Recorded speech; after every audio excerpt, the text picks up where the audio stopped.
ရသခင်ကျေးဇူးတော်ချီးမွမ်းပါတယ်ကျွန်တော်နှုတ်ကပတ်တော်အဖြစ်အတူတူကဆင်ခြင်ခွန်အားယူဖို့ရန်အတွက်34ခုမြောက်သောစာလံအပိုင်ငယ်30ရှင်သစ်တို့သည်ဆင်းရဲ၍ငတ်မှုချင်းကိုခံရတော်လေထော်တော်ဖျားကိုရှာသောသူတို့၌ကောင်းသောအရာတစ်စုံတစ်ခုမျှမလိုရဒီနှုတ်ကပတ်တော်ကဘာကိုဖော်ပြလဲဆိုရင်တောဘရင်ရှင်သစ်ကတဲ့ဆင်းရဲပြီးတော့ငတ်မှုချင်းခံရကောင်းခံရနိုင်ပါတယ်သို့တော်တဲ့ထာဝရဘုရားကိုရှာတော်သူရဲ့အသက်တာမှာကောင်းတဲ့အရာတစ်စုံတစ်ခုတောင်မျှမလိုစေရဘူးလို့တမန်ကျမ်းစာကဖော်ပြပါတယ်မိတ်ဆွေသင်သက်တာထဲမှာသင်ဘာကိုရှာနေလဲလောကမှာသင်ဘာကိုရှာဖွေပြီးတော့နေ့စဉ်အသက်ရှင်နေလဲလောကရဲ့စီးစိမ်တွေလားအောင်မြင်ကြော်ကြားမှုတွေလားနေ့စဉ်စားဝတ်နေရေးအတွက်ရှာဖွေပြီးတော့တောကတွေနဲ့ပဲအသက်ရှင်နေရစေလား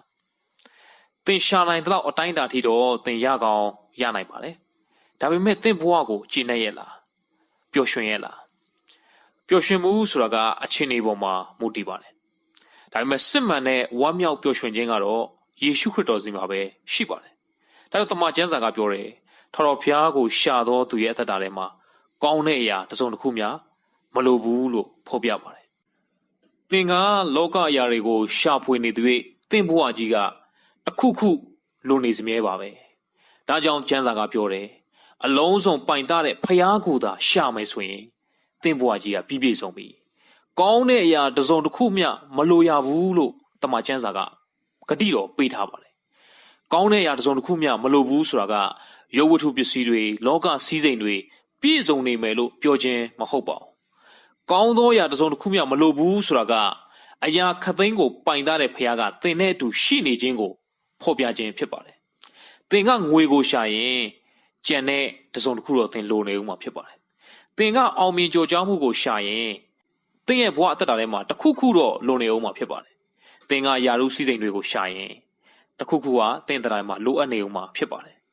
ဒီနေ့သင်အသက်တာထဲမှာသခင်ယေရှုရှိမှသာလျှင်သင်အသက်တာကပြည့်ပြည့်စုံမှာဖြစ်တယ်ခရစ်တော်မရှိရင်သင်အသက်တာကတစ်ခုခုလိုနေဦးမှာဖြစ်ပါတယ်ဒါကြောင့်တမန်ကျမ်းစာထဲမှာဖျားသခင်ကိုရှာတဲ့အခါမှာဖျားကိုရသွားတဲ့အခါမှာဘဝအတ္တကပြောင်းလဲသွားတယ်အားလုံးပြည့်ပြည့်စုံသွားတယ်တခုခုရှိခြင်းမရှိခြင်းထက်တခုခုပိုင်ဆိုင်ခြင်းမပိုင်ဆိုင်ခြင်းထက်လောကအရာတွေရှိခြင်းမရှိခြင်းပေါ်မှာမရက်တည်တော့ဘဲနဲ့ဖျားရှိခြင်းကအဲ့ဒီလူရဲ့အတ္တကိုကောင်းတဲ့အရာတစ်စုံတစ်ခုမျှမလိုရအောင်ပြည့်ပြည့်စုံသွားစေတယ်ဆိုတာကိုတမန်ကျမ်းစာကဖော်ပြပါတယ်ကျွန်တော်တမန်ကျမ်းစာထဲမှာအေလိရှဲဆိုတဲ့ပုဂ္ဂိုလ်ရှိပါတယ်သူကချမ်းသာတဲ့လယ်သမားမျိုးရိုးကဆင်းသက်လာခဲ့တယ်သူ့ဘဝမှာ